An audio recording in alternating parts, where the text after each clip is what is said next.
نازک وجود کی غربت رگوں میں ضرور بننے لگی تھی۔ تبھی وہ سرشار سا وارڈروب سے کپڑے نکالتا دل کشید بولا، میں نہیں جا رہی، میں سو رہی ہوں۔ واپس بیڈ پر انہیں منہ لیٹی وہ زین کی بات ناراضگی سے ہوا میں اڑا گئی۔ زین نے ایک نظر اسے دیکھا، پھر ترچھی مسکراہٹ سے اس کی جانب آیا، ٹھیک ہے مت جاؤ، پھر میری پیار بھری سزا کے لیے تیار جاؤ۔ وہ کہتے ایک مرتبہ پھر اس پر جھکنے لگا جب زین نے تیزی سے اس کے منہ پر اپنے دونوں ہاتھ رکھ دیے۔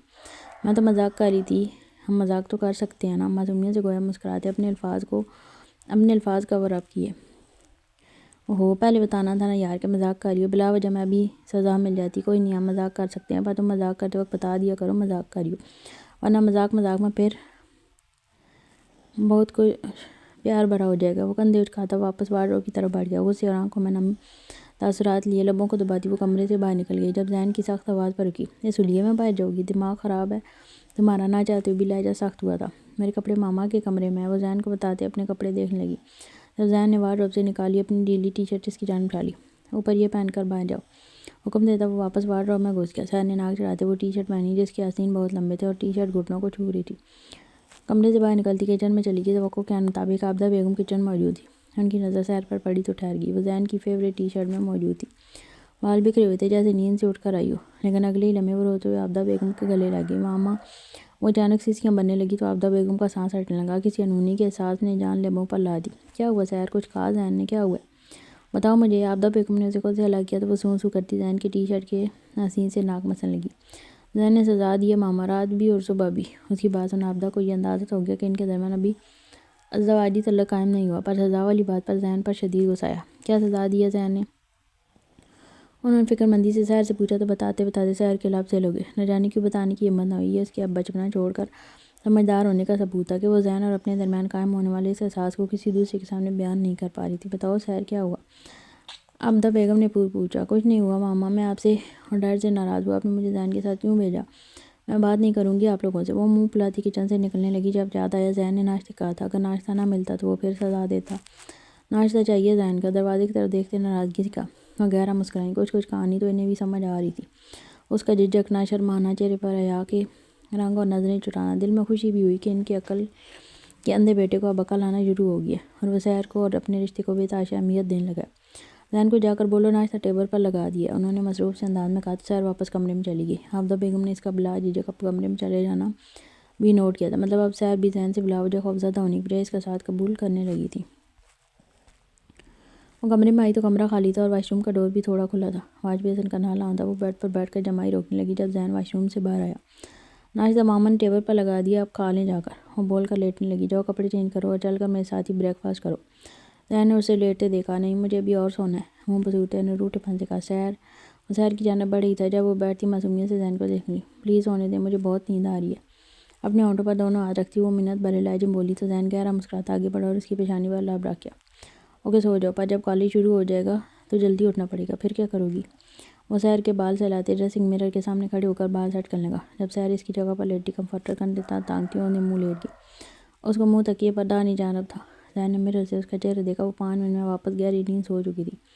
زین نے بالوں میں برش پھیرتے خود پر پرفیوم چھڑکا اور ایک نظر سحر کو بغور دیکھتا۔ سوتے ہوئے اس کا منہ ہلکا سا کھلا رہتا تھا۔ وہ مسکراتا نفی میں سر لاتا کمرے سے باہر نکل گیا، بالوں کے ساتھ اٹکیلیاں کرتی مدم مدم ہوا کے باعث اسے اپنے بال کان کے پیچھے ہٹ سے اور چور نگاہوں کے سنگ اس کی جانب دیکھا جو کب سے اس سے تعلق بنا بیٹھا تھا۔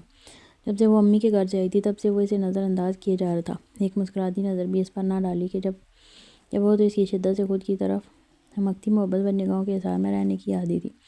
ایسے میں ضیاء کا ایسا رویہ اسے بری طرح کھل رہا تھا۔ کھڑکی ایک بار زور سے بند کیے وہ تیکھے چتونوں سے اس کی جانب بڑھی اور اس کے مقابل کھڑی ہوتی گویا ہوئی۔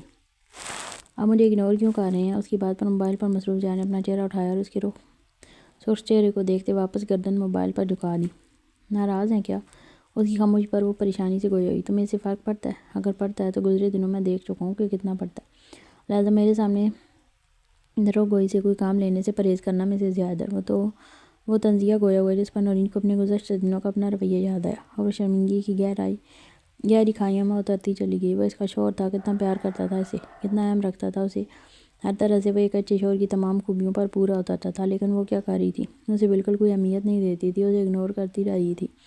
نورین کو یکدم اپنی غلطی کا احساس ہوا۔ ضیاء ایم سوری پلیز، وہ لبوں کو دانتوں تلے کچلتی خاموشی سے اس کی جانب دیکھنے لگی، لیکن وہ بنا اس پر توجہ دیے کمرے میں ان کے نگاہیں دڑان لگا۔ چند ثانیے بغور اس کی جانب دیکھنے کے بعد وہ صوفے پر اس کے مقابل بیٹھی، پھر جھکی اور دھڑکتے دل کے ساتھ دونوں بازو اس کے گرد حائل کیے، اس کی آغوش میں سمٹ گئی۔ یہ ذوالنورین کی طرف سے پہلی پیش قدمی تھی جس پر ضیا کا دل تھم کر شدت سے دھڑکنے لگا اور چہرہ جھکائے اس کی جانب دیکھا جو اس کے سینے پر تھوڑی ٹکائے اپنا چہرہ اوپر کی جانب اٹھائے اس کی جانب دیکھتے آسودگی سے مسکرا رہی تھی۔ ضیا کی ہارٹ بیٹ مس ہوئی۔ دیکھیں منا رہی ہوں، مان جائے نا ضیا۔ اپنا چہرہ اس کے مقابل آئے وہ مہکتے لہجے میں لاڈ سے بولتی ضیا کے دل کی دنیا میں ادھم مچانے لگی۔ تب اس سے مزید گریز پٹنا ناگزیر دکھائی دیا۔ ذوالنورین کے لہجے میں مان بول رہا تھا اور اس مان کو برقرار رکھنا ضیا حیدر پر فرض تھا کیونکہ وہ اس کی محبت تھی اور وہ محبت کے تمام اصولوں سے واقف تھا جن میں سے ایک ان دونوں کے مابین رشتے میں مان کو برقرار رکھنا۔ تبھی وہ جھکا اور اس کے ماتھے پر عقیدت سے لب رکھے۔ اگنور مت کیا کرو مجھے مسز، تمہاری اگنورنس میرے دل کو جلاتی ہے۔ وہ اسے اپنے سینے میں شدت سے بھیجتا کھویا ہوا۔ نورین پیارا سے مسکرائی، پھر کچھ سوچتے اس کے ماتھے پر بل نمودار ہوئے اور جھٹکے سے اس کی آغوش سے نکلی۔ میری اگنورنس آپ کا دل جلاتی ہے، مان لیا، لیکن آپ کی ہمت بھی کیسے ہوئی مجھے اگنور کرنے کی؟ لہجے میں خفیف سا غصہ لیے وہ بگڑی، جس پر ضیا نے حیرانگی سے اس کی جانب دیکھا اور پھر اس کی ہردرمی پر ایک آئیبرو اچکا کر اسے دیکھا جیسے کہنا چاہتا ہو سیریسلی جب تم مجھے اگنور کر سکتی ہو تو میں تمہیں اگنور نہیں کر سکتا کیا؟ اس کا لال ببو کا چہرہ دیکھے کندھے اچکانے لگا گویا ہوا آپ مجھے اگنور نہیں کر سکتے، سمجھے آپ؟ اس نے نفی مسائل لایا۔ اور میں ایسا کیوں نہیں کر سکتا؟ کوئی وجہ؟ اب کے ضیا کے لہجے میں اشتیاق سے مٹایا۔ کیا یہ وجہ کافی نہیں کہ میں آپ کی ایک اکلوتی واحد محبت ہوں؟ وہ تفاخر سے گردن اکڑائے کہتے مغرور حسینہ سی تو لگی، وہ گہرا مسکرایا۔ اس کی محبت کا غرور وہ اسی کو دکھا رہی تھی۔ اگر یہ میری محبت ہے تو اتنی دور کیوں کھڑی ہے؟ قریب آؤ، میں ایک بار پھر چکھ کر تو دیکھوں کہ میری محبت میں مزید کتنی مٹھاس آئی ہے۔ خمار آلود لہجے میں زمانیہ سے کہتا وہ اس کے ہاتھ کو جکڑتے اپنی جانب کھینچ گیا اور اپنے پہلو میں آباد کر گیا۔ نورین واضح گھبرائی اور پھر اسے گھورنا چاہا لیکن وہ آنکھ ونک کرتا اس کی سانسوں کو اپنے لمسے میں کھاتے اسے لبوں کی سرخی چٹان لگا۔ ذوالنورین ضیا حیدر کو سمجھ آئی کہ وہ اتنے دنوں سے خود کو کیوں ادھورا اور بیکار سا محسوس کر رہی تھی۔ دراصل ضیا حیدر نے اسے بری طرح اپنا ایڈکٹ بنا ڈالا تھا تو وہ کہہ نہیں سکتی تھی مگر بری طرح اس کی عادی ہوئی تھی۔ ہاں وہ اس کی محبت پر میٹھے الفاظ اور شہد آمیز لمس کے لیے تڑپ رہی تھی۔ میری محبت تو شہد سے بھی زیادہ میٹھی ہے۔ وہ اس کا حیا سے سرخ چہرہ دیکھ شرارتاً اسے چھیڑتے ہوئے بولا جس پر وہ جا کر اس کے سینے میں اپنا چہرہ چھپا گئی۔ ضیا گہرا مسکرایا تھا مگر پھر مسلسل بجتے فون کی جانب پھر سے متوجہ ہوا۔ ضیا نے ذرا سا پیچھے ہٹ کر فون پر جگمگاتا باران دلشیر کا نمبر دیکھا تو نورین کو ذرا سا دور کرتے فون کان کو لگایا اور کال سنتے بیلکنی میں چلا گیا۔ نورین نے خون خواہ نگاہوں سے اس کی یاد موجود اس منحوس فون کو گھورا۔ وہ کال سن کر واپس آیا تب تک وہ احتجاجاً جھنجھلا کر بستر میں لیٹ کر اپنا چہرہ کمفرٹر میں چھپا گئی تھی۔ وہ کمرے میں آیا تو باران دلشیر کی پوری بات سن کر اس کے چہرے پر پریشانی سی تھی۔ اسے صبح باران دلشیر نے ایان کے مینشن بلایا تھا تو اسے وہاں جانا تھا مگر وہ فی الحال تمام پریشانی بلایا پوری طرح اس کی جانب متوجہ ہوا جو اب ناراض سی گٹھڑی بنی کمفرٹر میں دبکی ہوئی تھی۔ وہ مسکراتا اب بہت اچانک اس کے اوپر جھکا تھا۔ ضیا نے کمفرٹر سمیت اس کی گردن کو اپنے بازو میں جکڑا تھا۔ کمفرٹر سمیت ضیا کا پورا وزن نورین پر آیا تو کمفرٹر میں ہی وہ اچھل کود مچانے لگی جس پر ضیا کے کہکے پورے کمرے میں گونجنے لگے تھے۔ یوں جنگلی سانڈ میرا دم گھٹ جائے گا ضیا، یہ کیا بیوتگی ہے؟ وہ مچلی کچھ لمحے بعد ہی اسے نڈھال ہوتے دیکھ ضیا نے اس کے چہرے سے کمبل ہٹایا تو وہ بکھرے بالوں میں چڑیل بنی بری طرح ہانپ رہی تھی اور ضیا کا ہنس کا برا حال ہو رہا تھا۔ وہ ضیا کو خون خواہ نگاہوں سے گھورے گئی تو ضیا نے آنکھ ونک کرتے اس کے ناک پر اپنے لب رکھے۔ بہت کیوٹ لگ رہی ہو قسم سے۔ ضیا نے اس پر جھکتے اس کے چہرے کے تمام نقوش اپنے لمس کے اکسیر سے معتبر کیے تو سکون کے احساس سے آنکھیں موند کی۔ نورین نے مصنوعی غصے سے اس کا گریباں دبوچا۔ اب اس فون کی جانب دیکھا بھی نہ تو میں یہ منحوس توڑ دوں گی، سمجھے آپ؟ وہ گھرائی۔ نہیں جناب، اب تو سر صرف تمہیں دیکھوں گا، تمہیں نہاروں گا، تمہارے وارث صدقے جاؤں گا، وہ شرارت آمیز لہجے میں کہتے اس کے پہلو میں نیند دراز ہوا اور خود پر بھی کمفرٹر پھیلایا تھا۔ نورین نے حیا سے رنگوں سے مزین چہرہ اس کے کشادہ سینے میں چھپایا تو ضیا نے بھی گہرا مسکراتے اسے اپنی مضبوط اثار میں قید کر لیا۔ رات کافی دیر تک باران بڑی بے چینی سے کافی دیر سے ایان مینشن کے اپنے کمرے میں ادھر سے ادھر چکر لگا رہا تھا۔ کل سے اس نے کافی سوچ بچار کی تھی۔ ایک طرف وہ نعمان علی سے ایک قسم کا وعدہ کر چکا تھا کہ اس کی بیٹی پر آنچ تک نہ آنے دے گا اور اس کی بیٹی کی شادی تک کی ذمہ داری اٹھا لی تھی۔ اس نے نعمان علی کو پناہ دی تھی، تحفظ دیا تھا اور اب جب کہ اس نے اپنی بیٹی کے متعلق ایک اہم فیصلہ کرتے اس کی شادی تک طے کر دی تھی تو وہ آخر کیسے اسے جا کر کہتا کہ میں نے جو احسان کیے اس کے بدلے میں میری بات مانو، جو کہ ایک باپ نے اپنی بیٹی کے لیے سنوارا تھا، کیسے جا کر سب کچھ بگاڑ دیتا، کیسے اب ان کی زندگیوں میں مداخلت کرتا اور پھر دوسری جانب اس کا بھائی جس نے اب آج تک اس کے سامنے قبول نہیں کیا تھا کہ وہ اس سے محبت کرتا ہے تو کیسے ایک معصوم لڑکی کو اپنے بھائی کی محض ضد کی بھینٹ چڑھنے دیتا۔ ایان کی جو حالت تھی اسے صاف لگتا تھا کہ وہ اسے کتنی شدت سے چاہتا ہے مگر آخر منہ سے کیوں نہ کہتا تھا۔ وہ جو اپنی زندگی کے فیصلے جھٹپٹ کیا کرتا تھا، اب زندگی کے اس موڑ پر بری طرح تذبذب کا شکار تھا کہ یہ پورا دن اس نے یہی سوچتے گزارے تھے کہ آخر کرے تو کیا کرے۔ ابھی وہ کسی نتیجے پر پہنچتا جب کمال ہمتا اس کے کمرے میں داخل ہوا تھا۔ سر ایان بابا، ان کو بڑی دیر سے ڈنر کے لیے جگا رہا ہوں مگر وہ اٹھ نہیں رہی، مجھے لگتا ہے کوئی گڑبڑ ہے، ضرور ان کی پھر سے طبیعت خراب ہے۔ کمال نے کہتے اس کے پیروں تلے سے زمین کھینچی۔ بہرحال دلشیر کہتا ہے ایان کے کمرے کی جانب لپکا۔ آخر وہ اسے اس حال کے پر چھوڑتا اتنی بڑی لاپرواہی کیسے کر سکتا تھا؟ کہیں اس نے پھر سے وقتی سکون کے لیے تو وہ مضر سے ٹیبلٹ نہیں لے لی تھی۔ اس کے کمرے میں داخل ہوا تو وہ آڑا ترچھا شوز سمیت بیڈ پر لیٹا ہوا تھا۔ بہرحال نے کمال کو ڈاکٹر کو فون کرنے کا اشارہ کیا۔ بہرحال نے ایک گھٹنا بیڈ پر ٹکایا، اس پر جھکا اور اسے کندھوں سے تھام کر جھنجھوڑ ڈالا۔ ایان اٹھو، مجھ سے بات کرو، کیا کیا ہے تم نے اپنے ساتھ؟ تم نے پھر سے وہ ٹیبلٹ لی ہے؟ وہ تیش و اشتعال کی شدت سے داڑھا تھا۔ ایان نے اپنی بھیگے مگر سرد و سپاٹ لال انگارہ کھول کے بہرحال دلشیر کی جانب دیکھا تھا۔ میں تم سے کچھ پوچھ رہا ہوں، ڈیمن اٹ، جواب دو مجھے۔ وہ ایک مرتبہ پھر چل آیا تھا۔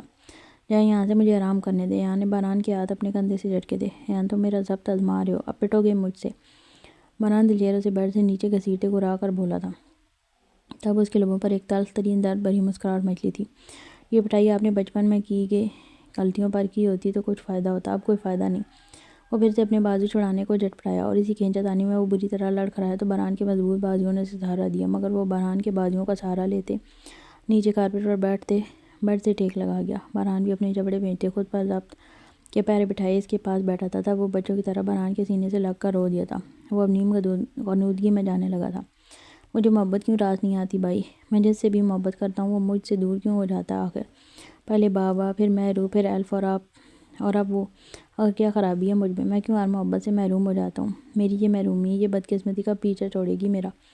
آپ کے دیے گئے یہ دولت کے انبار مجھے سکون نہیں دے پاتے۔ مجھے کچھ ایسا لا دینا جو مجھے سکون دے دے بھائی، مجھے وہ چاہیے، بہت محبت کرتا ہوں میں اس سے، نہیں جی سکتا اس کے بغیر، وہ صرف میری ہے۔ اگر ایسا نہ ہوا تو میں اسی بے سکونی سے تڑپ تڑپ کر مر جاؤں گا۔ ہر لفظ درد میں ڈوبا تھا، ہر جملہ اس کی تکلیف اور محرومی کی بھرپور ترجمانی کار گیا تھا۔ سچ تو یہ تھا کہ آج ایان کے ہر سوال سے بہرحال دلشیر کو اپنا کلیجہ پھٹتا محسوس ہوا تھا۔ ایان پھر سے نیم بے ہوشی میں چلا گیا اور یقیناً اس نے نیم بے ہوشی میں ہی اپنی ہر محرومی، کمزوری اور محبت کا اعتراف کیا تھا، نہیں تو جاگتے میں تو اب بھی اپنی بے جا ضد پر اڑا تھا۔ تبھی دروازے پر دستک ہوئی اور ڈاکٹر کمرے میں داخل ہوا۔ بہرحال اس گبری جوان کو کمال کی مدد سے اسے زمین سے اٹھا کر بیڈ پر لٹایا۔ ڈاکٹر نے ایان کو چیک کیا اور ٹریٹمنٹ دی۔ ڈاکٹر نے بہرحال کو اس کے پھر سے ٹیبلٹ لینے پر کافی سخت سست سنائی تھی۔ ڈاکٹر کی جانے کے بعد بہرحال دلشیر نے 2 خاص فون کالز ملائی تھیں۔ فون پر بات کر کے وہ پھر سے ایان کی جانب متوجہ ہوا۔ ہاں، اب بہرحال دلشیر کو پھر سے خودگرض ہونا تھا کہ اپنے بھائی کے علاوہ اسے دنیا میں اور کوئی دوسری چیز عزیز نہ تھی، اپنا کیا وعدہ بھی نہیں، اپنی اٹھائی ذمہ داری بھی نہیں۔ اسے اب بس ایان کی خوشی اور سکون چاہیے تھا، چاہے وہ اسے کسی ذریعے سے بھی کسی طرح بھی لے کر دیتا۔ فیصلہ سیکنڈز میں ہوا تھا۔ وہ جو کل سے شش و پنج میں مبتلا تھا کہ آخر کرے تو کیا کرے، اب حتمی فیصلے پر پہنچ چکا تھا۔ وہ کافی دیر تک ایان کے پاس بیٹھا رہا، پھر اسی کے پاس نیم دراز ہو کر سو گیا تھا۔ وہ ساری رات کسی چھوٹے سے بچے کی طرح بہرحال کے سینے سے لگا سویا رہا۔ صبح بہرحال کی آنکھ 7 بجے کے قریب کھلی تھی۔ بہرحال اٹھ کر فریش ہوا اور ڈریس چینج کر کے آیا۔ 9 بجے تک زاویار، ضیاء، زین اور ملک بھی منزل میں پہنچ چکے تھے۔ تقریباً 10 بجے کے قریب ایان پوری طرح بیدار ہوتے اٹھ بیٹھا تھا۔ جاگنے کے بعد بہرحال کو اپنے کمرے میں پا کر وہ چہرے پر گمبھیر سنجیدگی سے سجائے کپڑے لیے واش روم گھس گیا اور فریش ہو کر باہر آیا۔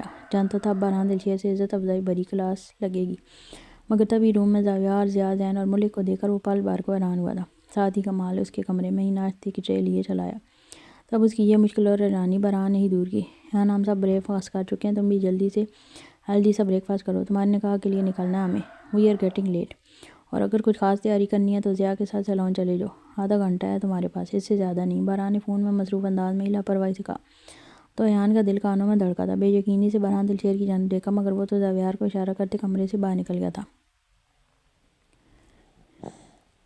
اب رحم کے لیے اتنا وبال مچا کر ایسے منہ میں دہی کیوں جما لیے؟ اب جلدی کرو یار، زین نے شرارت بھرے لہجے میں کہا تو ایان کے ماتھے پر خود بخود بال آئے تھے۔ تمیز سے نام لو زین، وہ خواہ مخواہ چڑھ کر بولا تو سب کا کہکہ بے ساختہ تھا، مگر وہ اب بھی جیسے جلتے توے پر بیٹھا تھا۔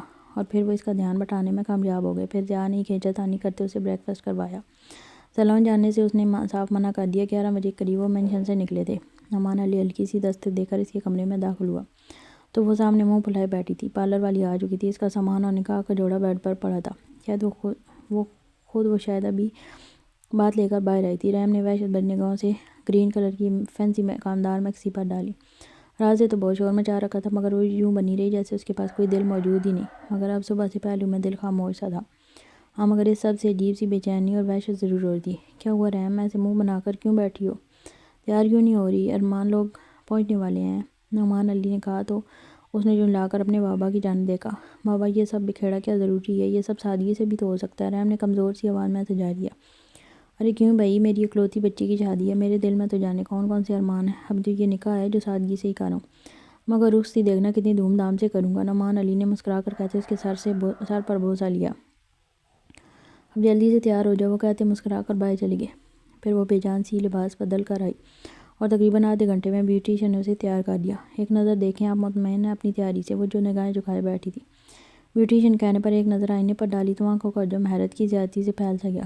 کیا یہ وہ خود ہی تھی یا آئینے میں کسی اور کو لا کر بٹھایا گیا تھا؟ وہ کسی دیو مالائی داستان کی شام کی سنہری کرنوں سے بنی کوئی پری لگ رہی تھی. سوگوار سنہری رنگ کی خوبصورت گڑیا. حیران ہو گئی نا؟ بہت روپ آیا آپ پر. لگتا ہے آپ کے ہونے والے شوہر آپ سے بے تحاشا محبت کرتے ہیں، تبھی روپ اتنا کھل کر آیا.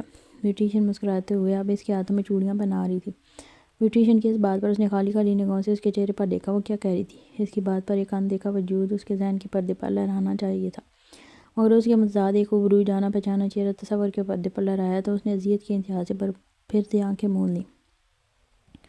وہ پوری طرح تیار ہو کر دلہن بن چکی تھی اور دن کے 12:30 بج چکے تھے. نعمان 2-3 مرتبہ کمرے میں آیا تھا اور اپنی گڑیا کی نظر اتاری تھی. اس نے تو جی بھر کر اپنی جگر کے ٹکڑے کو دیکھا تک نہیں تھا کہ مبادا سے اس کی نظر ہی نہ لگ جائے. بیوٹیشین ابھی اس کی تیاری مکمل کر کے نکلی تھی. اب انتظار طویل تر ہوتا جا رہا تھا. رحم کو اب عجیب سی بے چینی سی ہونے لگی تھی، جیسے کوئی انہونی ہونے والی ہو، جیسے کچھ عجیب سا ہونے والا. عجیب سے وہم اور وسوسے دل کو ستا رہے تھے. نعمان علی سے دولہے کی انگوٹھی پکڑانے کمرے میں آیا تھا. بابا مہمان آ گئے ہیں؟ رحم نے وہ گفٹ پیک تھامتے پوچھا تھا. ہاں علی اکبر لوگ تو 12 بجے ہی آ گئے تھے. تمہارے تیار ہونے کا انتظار کر رہے تھے. ارمان کی امی، بھابھی اور بہن اور کزنس کو اندر بھیجتا ہوں. کب کی منظر ہے، میں نے ہی روک رکھا تھا. نعمان علی نے تفصیل بتائی تو اس نے الجھ کر اپنے بابا کی جانب دیکھا. نعمان علی کو اس کی الجھن سمجھ آئی تھی. وہ دراصل رات بہرام دلشیر کا فون آیا تھا اور ان کے ایک خاص دوست بھی نکاح میں شریک کریں گے. اتنے بڑے آدمی ہیں پھر بھی نکاح میں شرکت کرنا چاہتے ہیں. مجھے تو ان کی شخصیت کے اس نرم پہلو نے بہت متاثر کیا ہے. بس انہیں کے آنے کی دیر ہے. انہوں نے کہا تھا ان کی شرکت کے بغیر کوئی رسم ادا نہ کی جائے. نعمان علی نے کہا تھا اور اس نے سمجھنے والے انداز میں اسفاد میں سر ہلا دیا. تبھی کمرے میں ارمان کی امی، بھابھی اور بہن اور 1-2 اور کزنس چلی ہیں. وہ کافی ملنسار تھیں. آتے ہی رحم سے گھل مل گئی. نعمان علی باہر چلا گیا. اماں سے زیادہ خوش ارمان کی امی نظر آنی تھی جو رحم کے وارے صدقے چلی جا رہی. تقریباً سب نے اس کی بہت زیادہ تعریف کی تھی. کچھ دیر بعد ارمان کی بھابھی کا بچہ اندر آیا جس نے ان کو رحم کو باہر لانے کہا. ارمان کی امی اور بھابھی نے دونوں جانب سے اسے تھاما. بائسکی سے اسے لیے باہر لان میں لے آئیں. پورے لان کو خوبصورت سفید پھولوں سے سجایا ہوا تھا اور لان کے درمیان میں دولہا دلہن کے آمنے سامنے بیٹھنے کے لیے روایتی طریقے کے مطابق سفید جالی اور پھولوں سے ایک دیوار سی بنا رکھی تھی. رحم کو لا کر باہر جالی کے اس طرف صوف پر بٹھایا گیا. نعمان علی اس کے پاس آیا اور اس کے سر پر ہاتھ رکھا. یہ وہی لمحہ تھا جب بہرام دلشیر اور زاویار نے لان میں قدم رکھا. وہ لوگ 2 گاڑیوں میں فارم ہاؤس پہنچے تھے. فارم ہاؤس کے طویل ترین ڈرائیو وے پر ان کی مرسڈیز رکی تھی. ایک گاڑی ایان نے خود ڈرائیو کی تھی اور اب وہ ماتھے پر بے شمار بال ڈالے پورچ میں کھڑی آئی ایس کو غصے سے گھور رہا تھا. تبھی بہرام دلشیر اس تک آیا تھا. چلو اندر چلو. وہ لوگ اس کی گاڑی سے اترنے کے منتظر تھے. مگر آپ جائیں، نعمان علی سے بات کیجیے. جو مہمان اندر ہیں انہیں صحیح سلامت عزت سے رخصت کریں. مجھے وقت دیں، میں کچھ دیر میں آتا ہوں اندر. وہ سگریٹ سلگا کر لبوں میں دباتا بولا تھا. اب یہ کیا نیا ڈرامہ ہے ایان؟ مجھے تمہاری سمجھ نہیں آتی. آخر تم چاہتے کیا ہو؟ زیاد جھنجلا کر بولا تھا. تم کیا چاہتے ہو زیاد؟ میں اپنی شادی والے دن میرے ہاتھوں سے ایک عدد قتل ہو جائے تو ٹھیک ہے. میں چلتا ہوں اندر. وہ ڈرائیونگ سیٹ سے نیچے اترا تھا اور یقیناً وہ اندر موجود ایک انچاہے دولہے کی بات کر رہا تھا. زیاد نے دیکھا اس کی بلیک شیروانی کی جیب میں اس کی لائسنس یافتہ پسٹل اٹکی ہوئی تھی. وہ اب سب اس کا اشارہ سمجھ چکے تھے. بہرام دلشیر نے غصے سے سر ہلاتے اسے وہیں رکنے کا اشارہ کیا. وہ اب فارم ہاؤس کی بیک سائڈ پر موجود گرین ہاؤس کی جانب جاتا نظر آیا تھا انہیں. وہ سب اسے وہیں چھوڑ اندر آئے تھے. لاؤنج میں قدم رکھتے ہی ایک الگ ہی نظارہ دیکھنے کو ملا تھا. نعمان علی نے بڑی محنت کی تھی لاؤنج پر اور اس کی خوشی چھپائے نہیں چھپ رہی تھی. نعمان علی نے آگے بڑھ کر گرم جوشی سے بہرام دلشیر اور زاویار سے مصافحہ کیا. کیونکہ وہ اکبر علی کو بھی اپنے مالکان کے بارے میں بتا چکا تھا تو وہ بھی ان سے گرم جوشی سے ملا تھا. مگر نعمان علی کو بہرام دلشیر کی غیر معمولی سنجیدگی دیکھ کر کچھ کھٹکا تھا. رحم نے بھی ایک نظر اٹھا کر دیکھا تو بہرام دلشیر اس کی جانب ہی دیکھ رہا تھا. پھر رحم کی نظر اس کے عقب میں آتے ضیاء، زین اور ملک پر پڑی تھی. اچانک ان سب نے، خاص کر ضیاء نے، رحم کے لیے بے تحاشا خوبصورت پرکشش فک ہوئے چہرے کے تمام رنگ اڑتے محسوس کیے تھے. یعنی کہ اس احساس کے تحت اس کا پورا وجود پھیکا پڑتا سفید سا پڑ گیا تھا. وجہ ضیاء، زین اور ملک کی یہاں موجودگی تھی. انہیں یہاں دیکھا تو نعمان علی کے چہرے کی مسکراہٹ بھی غائب ہوئی تھی کہ آخر ایان دلشیر کے ہر دوست سے اچھے سے واقفیت جو حاصل تھی. بہرام دلشیر نعمان علی کے مقابل آیا تھا. سب کے چہرے فاق ہوئے کہ سب کو ہی کچھ غیر معمولی ہونے کا احساس ہو چکا تھا، کیونکہ رحم بھی بے اختیاری اپنی جگہ سے اٹھی تھی اور تقریباً اپنے آپ کو اپنے بابا کی پشت پر چھپا سا لیا تھا۔ کیا بات ہے سر، سب خیریت تو ہے نا؟ یوں لگتا ہے جیسے کوئی بات ہوئی ہے، اور بابا کے دوستوں کی یہاں اس وقت موجودگی بھی مجھے سمجھ نہیں آئی۔ نعمان علی نے سنجیدگی سے باران کو دیکھ کے پوچھا۔ باران نے اپنے جبڑے بھینچے اور آگے بڑھ کر رحم کے سر پر ہاتھ رکھا تو وہ سہم کر اپنے بابا کے سینے سے لپٹ گئی اور نعمان علی کے سینے میں اپنا چہرہ چھپا لیا۔ بیٹا آپ اندر جاؤ، ہمیں آپ کے بابا سے کوئی خاص بات کرنی ہے، باران نے کہا تھا، مگر اس کی بات پر رحم نے ایک مرتبہ بھی غلطی سے اس شخص کی جانب نہیں دیکھا تھا، بلکہ وہ تو مسلسل اپنے بابا کے چہرے کی جانب دیکھے گی، جیسے ان کے منہ سے نکلے الفاظ یا حکم کے منتظر ہو، جیسے جو اس کے بابا کہیں گے وہ صرف اور صرف وہی کرے گی۔ ہمیں بہت ضروری بات کرنی ہے آپ سے، لیکن اس نکاح سے پہلے اگر بات اتنی ضروری نہ ہوتی تو کبھی اس تقریب میں مداخلت نہ کرتے۔ اب کے بعد زاویار خانزادہ نے نعمان علی کے کندھے پر ہاتھ رکھتے ہوئے کہا تھا۔ رحم گڑیا اندر جاؤ، میں لینے آؤں گا ابھی کچھ دیر تک، نعمان علی نے کہا تھا، مگر وہ ان سے یوں ہی میلے میں گم ہوئی بچی کی طرح چمٹی رہی تو نعمان علی خود آہستگی سے اسے کمرے میں چھوڑ آیا تھا۔ کچھ دیر بعد نعمان علی باہر آئے تو باران دلچیر سے اوپر خود پر گمبھیر سنجیدگی طاری کیے بیٹھا تھا۔ سارے دولہے والے بھی منظر تھے کہ اتنا بڑا آدمی آخر یہاں اس معمولی سی تقریب میں کیوں اور کس لیے آیا ہے۔ باران دلچیر اور زاویار خانزادہ کو یہاں کون نہیں جانتا تھا، سبھی تو ان کے سٹیٹس، ان کی حیثیت سے واقف تھے، تبھی مروب سے وہاں خاموشی سے بیٹھے تھے۔ ان سب میں جو سب سے بے قرار تھا وہ دولہا ارمان اکبر تھا، جس کا نکاح بلا وجہ ان لوگوں کی وجہ سے تاخیر کا شکار ہو رہا تھا۔ نعمان علی باران کے روبرو آیا تھا۔ نعمان علی، مجھے تنہائی میں تم سے بات کرنی ہے، باران نے کہا اور اپنی ملازمہ کو اشارہ کیا تو وہ تمام مہمانوں کو ڈرائنگ روم میں لے گئی، مگر علی اکبر وہیں بیٹھا رہا۔ علی اکبر میرے بچپن کا دوست ہے، بہت گہری دوستی ہے ہمارے ہر دکھ سکھ کا ساتھی ہے یہ، آپ اس کے سامنے مجھ سے بات کر سکتے ہیں سر، نعمان علی نے سہولت سے کہا تھا۔ اب وہ آمنے سامنے پر جمع تھے، ضیاء، زین اور ملک بھی وہیں بیٹھے تھے۔ باران نے زاویار کی جانب دیکھا جیسے کہنا چاہتا میری مشکل حل کرو یار۔ تب زاویار نے اپنا گلا کھنکارا تھا۔ نعمان علی، دراصل بات یہ ہے کہ انتل شیر تمہاری گڑیا سے محبت کرتا ہے اور اسی سے شادی کرنا چاہتا ہے۔ یہ بات آپ لوگوں کے جانے کے بعد اس نے ہمیں دیر سے بتائی، جس کے لیے ہم بہت زیادہ معذرت خواہ ہیں، مگر اب ہم چاہتے ہیں کہ رحم کا نکاح یہاں سے ہو، کیونکہ وہ اسے بہت زیادہ چاہتا ہے۔ زاویار نے بات مکمل کی اور نعمان اور علی اکبر کے سروں پر گویا بم پھوٹا۔ نعمان علی دم بخود سا رہ گیا۔ تب اس نے شکایتی نگاہوں سے باران دلشیر کی جانب دیکھا۔ باران دلشیر کے چہرے پر ناقابل فہم سے تاثرات تھے۔ تب نعمان علی نے ایک نظر علی اکبر کی جانب دیکھا تھا، جس نے نظروں ہی نظروں میں سے تسلی دی کہ اب ٹھیک ہو جائے گا، لیکن جس تکلیف سے میری بچی گزری ہے، میرا نہیں خیال وہ ایان بابا کا ساتھ اب قبول کرے گی۔ ایان بابا نے اس کا رشتہ دھتکار دیا تھا، اس نے نہیں، اور اب جب اس کا نکاح ہونے والا ہے تو یہ سب زاویار اور باران کو اندازہ نہیں تھا کہ نعمان علی اکبر کے سامنے بے تاثر سے لہجے میں ماضی کی باتیں یوں دہرا دے گا، مگر جو اس کے دل میں تھا وہ بیان کر دیا۔ باران دلشیر نے پہلو بدلا۔ زاویار پھر سے نعمان علی سے مخاطب ہوا۔ نعمان علی، وہ اپنی کی تمام غلطیوں پر پشیمان ہے، وہ سب ٹھیک بھی کر دے گا، اسے ایک موقع دو۔ میرا نہیں خیال کہ گڑیا کو اس سے زیادہ کوئی خوش رکھ پائے گا۔ تمہارے دوست کے بیٹے کو کوئی بھی اچھی سے اچھی لڑکی مل جائے گی، کیونکہ وہ رحم میں ذاتی طور پر انوالو نہیں ہے، مگر ایان دلشیر کی زندگی تمہارے سامنے ایک کھلی کتاب کی مانند گزری ہے۔ وہ کچھ پرسنل وجوہات کی وجہ سے ہمیشہ لڑکیوں سے دور رہا، اگر کسی کی جانب متوجہ ہوا ہے تو صرف رحم نعمان علی ہے، وہ ذاتی طور پر اس میں انوالو ہو چکا ہے، رحم نعمان علی کے بعد اس کی زندگی میں کوئی بھی نہیں آ سکتی، یہ تم اچھے سے جانتے ہو، اور پھر اس کا سٹیٹس، گڑیا کا مستقبل محفوظ رہے گا۔ اس کے بعد اللہ تعالیٰ کے کرم سے دنیا کی ہر وہ نعمت موجود ہے جو ہر باپ اپنی بیٹی کے لیے خواہش کرتا ہے۔ زاویار نے طویل تر گفتگو کے بعد خاموشی اختیار کی تھی۔ ایسے سونے کا کیا فائدہ سر جو کان کاٹتا ہو؟ زاویار کی سٹیٹس والی بات پر نعمان علی نے تلخی سے کہا تھا، میری گڑیا ایان بابا کی وجہ سے کتنی تکلیف سے گزری، کتنا روئی ہے، یہ کوئی نہیں جانتا، میں کیسے مان لوں کہ ایان بابا سے خوش، اس کی گارنٹی میں تمہیں دیتا ہوں نعمان علی، وہ خوش رہے گی، میں کبھی اسے کوئی تکلیف نہیں دوں گا۔ باران دلشیر نے نعمان علی کی بات کاٹی تھی اور پھر وہ بولتا چلا گیا۔ باران دلشیر کی آنکھوں میں ایک ایسا تاثر تھا کہ نعمان علی نے علی اکبر کی جانب بیچارگی بھری نظر ڈالی تھی۔ تم کھلے دل سے اپنی بچی کے لیے اپنا فیصلہ لو نعمان،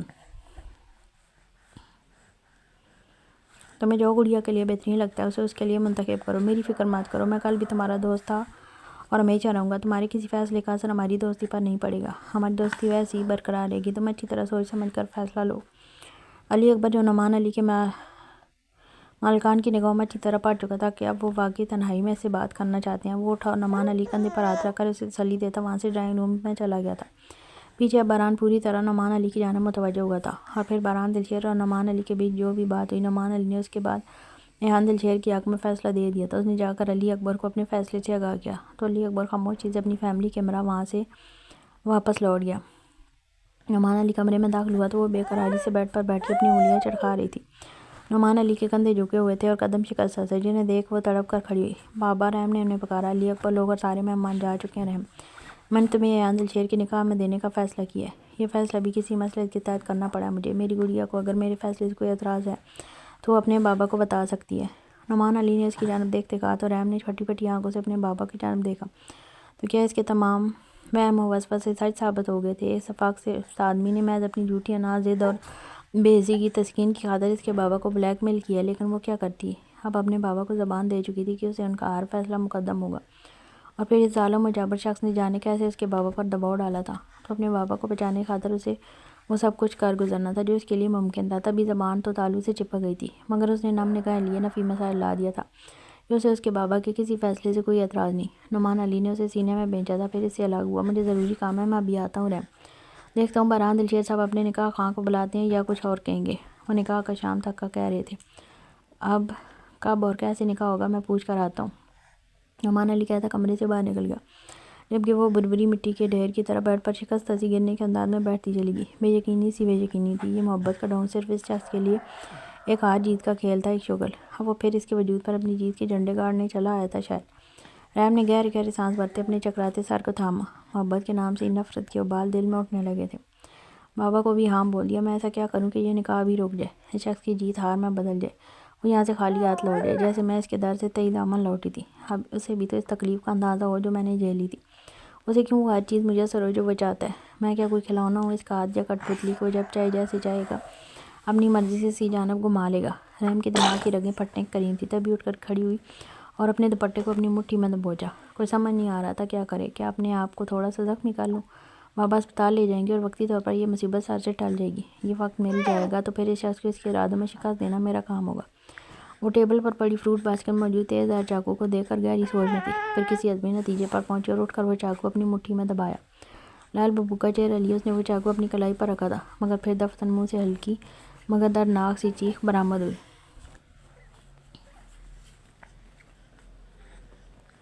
وہ اپنی گاڑی سے ٹیک لگائے کھڑا سگریٹ پھونک رہا تھا جب ضیاء اس کے پاس چلا آیا۔ راحت یوسف کے مقابلے میں اب قدرے وہ پرسکون سا نظر آ رہا تھا۔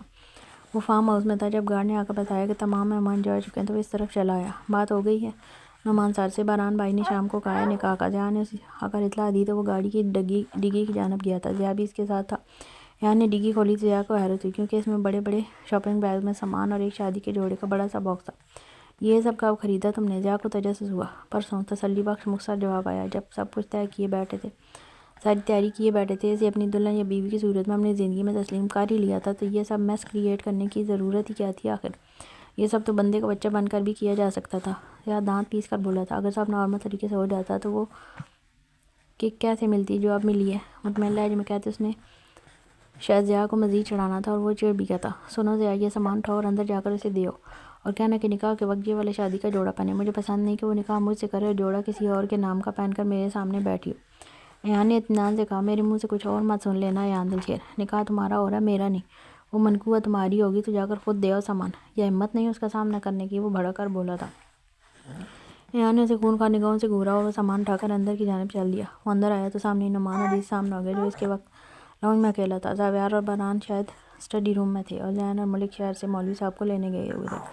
السلام علیکم۔ ایان نے نعمان علی کو سلام کیا، جس کا منہ میں ہی نعمان علی نے جواب دیا۔ اس کی آنکھوں میں ایان دلشیر کو واضح طور پر غصہ اور شدید ناراضگی دکھائی دی تھی۔ وہ یہ سامان مجھے رحم کو دینا تھا۔ ایان کے لہجے میں پہلی مرتبہ نعمان علی کو واضح جھجک سی محسوس ہوئی تھی۔ آپ یہ یہاں رکھ دیں، میں پہنچا دوں گا اندر۔ نعمان علی نے سرد مہری سے کہا تھا، تب ایان نے اپنے لب بھینچے تھے۔ مجھے اس سے بات کرنی تھی، کچھ باتوں کی وضاحت دینی تھی، اور معافی بھی مانگنا چاہتا ہوں، اس لیے کیا میں تھوڑی دیر کے لیے اسے مل سکتا ہوں؟ ایان دلشیر نے پہلی مرتبہ نعمان علی سے ملتجی لہجے میں بات کی تو نعمان علی نے ناچار آہستگی سے سر ہلایا۔ ایان نے گہرا ترین سانس بھرا۔ وہ دھڑکتے دل اور سون ہوتے دماغ کے ساتھ اس کمرے میں داخل ہوا، مگر اگلا منظر دیکھ ایان دلشیر کے دماغ میں چھوٹے چھوٹے دھماکے سے ہونے لگے۔ وہ شاپنگ بیگ زمین پر پھینکتا اس کی جانب لپکا تھا۔ رحم اپنی کلائی پر وہ چاقو پھیر لیتی جب ایان نے بجلی کی سی تیزی سے اس کا دایاں ہاتھ جس میں چاقو تھا وہ اپنے ہاتھ میں جکڑ کر اس کی پشت سے لگایا۔ رحم کے منہ سے ہلکی سی چیخ برآمد ہوئی تھی، مگر اس نے دوسرا ہاتھ اس کے بائیں کندھے پر جما کر اس کی پشت اپنے سینے سے لگائی۔ ایان دلشیر کے سینے میں جو بھڑکتا الاؤ سا تھا، جیسے اس پر ٹھنڈے پانی کے چھینٹے پڑے تھے۔ وقت جیسے تھم سا گیا تھا۔ اس نازک وجود کے لمس کا احساس رگوں میں سرور بننے لگا تھا۔ اتنے دنوں کے بعد بے قرار دل کو قرار تھا، مگر اس نے نوٹ کیا تھا مقابل سجا سنورا نازک سا وجود جس پر مکمل اور اس کے بس میں اس کے اظہار میں تھا، وہ ایک دم ساکت ہو گیا تھا۔ وہ خوف و وحشت سے اپنا سانس تک روک گئی تھی۔ میں نکاح سے پہلے تمہیں چھونا نہیں چاہتا تھا مگر تم نے مجھے مجبور کیا۔ وہ اس کے کان کے قریب پھنکارا تھا۔ رحم کی آواز بری طرح رو رہی تھی لیکن اپنی پوری طاقت لگا کر بھی جھٹپٹائی تب بھی اس چٹان شخص سے اپنا آپ نہیں چھڑوا پائی۔ ایان نے دوبارہ ایک بھی لفظ اپنے منہ سے نہ نکالا تھا بلکہ آنکھیں موند کر ایک گہرا سانس اپنے اندر کھینچا تھا کہ اس وجود کے ہجر میں تڑپ تڑپ کر اب اس کی خوشبو اپنے سانسوں میں اتار کر ہی دل میں سکون اترا تھا۔ وہ اس سے ہم کلام نہیں ہو رہی تھی مگر ابھی بری طرح جھٹپٹا رہی تھی۔ تمہاری یہ خاموشی صرف وصل کے لمحات میں مجھے سکون دے سکتی ہے رحم نعمان علی، لیکن ابھی میں تمہاری آواز سننا چاہتا ہوں۔ بھاری گمبھیر لہجے میں کی گئی بے باک اور گستاخ سی سرگوشی نے رحم کے تن بدن میں ایک اندھے کی آگ سی بھڑکا دی تھی۔ تبھی وہ اللہ کے بل چلائی تھی۔ بابا بچائیں مجھے، نعمان علی کمرے کے باہر محسوس کر کے رحم نے چلا کر کہا تو ایان نے بھی بکھلا کر اسے اپنی گرفت سے آزاد کیا تھا، جبکہ رحم کی چیخ سن کر باہر کھڑے نعمان علی اور بارہان دلشیر فوراً سے پہلے کمرے میں آئے تھے۔ اگلا منظر انتہائی غیر متوقع تھا۔ وہ پھوٹ پھوٹ کر روتی نعمان علی کے سینے میں چھپی تھی۔ ایان دلشیر خواہ مخواہ خفت و سبکی کا شکار ہوا کہ سچویشن کے مطابق جیسے اس نے کچھ کیا تھا، کیونکہ بارہان دلشیر اب غصے اور ملامت سے اسے گھور رہا تھا۔ ایان تم ابھی یہاں اس روم میں کیا کر رہے ہو؟ بارہان دلشیر کی اصیلی کراہٹ پر ایان جذبت ہوا۔ وہ ایان دلشیر تھا جو کسی کو وضاحت نہیں دیا کرتا تھا، لیکن اس آکورڈ سی صورتحال میں اس نے جلدی سے اپنا منہ کھولا۔ نعمان علی کی پرمش ازیہ سامان دینے یہاں آیا تھا، اس سے بات کرنے، مگر معتمہ یہاں سوسائڈ کرنے کی کوشش کر رہی تھی۔ وہ اب چہرے پر سنجیدگی طاری کیے ان کے سامنے اپنے ہاتھ کر گیا جس میں اس نے رحم سے چاقو چھین کر پکڑا ہوا تھا۔ اس کی بات پر نعمان علی نے بے یقینی سے اس کا چہرہ اپنے سینے سے نکالا تھا۔ رحم کیا یہ سچ ہے؟ نعمان علی نے صدمے کی حالت میں اسے دریافت کیا تھا۔ تب وہ مجرم سی بنی، پھر سے شدت سے روتے اس کے سینے میں اپنا چہرہ چھپا گیا۔ وہ کیا کہہ رہی تھی؟ کم از کم اس وقت ان لوگوں کے سامنے اپنے بابا کو وضاحت نہیں دے سکتی تھی۔ تبھی پھر سے اپنا چہرہ چھپا لیا۔ مجھے اپنی بچی سے یہ امید نہیں تھی رحم۔ نعمان علی کا لہجہ شکوہ بھرا تھا۔ رحم کا ہچکیاں لیتا وجود مزید بکھرنے لگا، جبکہ ایان دلشیر کی نگاہیں اس پر سے ہٹ نہیں رہی تھی۔ اب یہ نکاح ابھی اور اسی وقت ہوگا بھائی، میں مزید ویٹ نہیں کرنا چاہتا۔ ذہن کا میسج آیا، وہ لوگ پہنچ گئے ہیں، بیوٹیشین بھی ڈرائنگ روم میں موجود ہے۔ وہ کہتا فی الحال بڑی مشکل سے اس پر سے نگاہیں ہٹا کر بارہان دلشیر کو شادی کے جوڑے والے باکس کی جانب اشارہ کرتا کمرے سے فوراً باہر نکل گیا تھا۔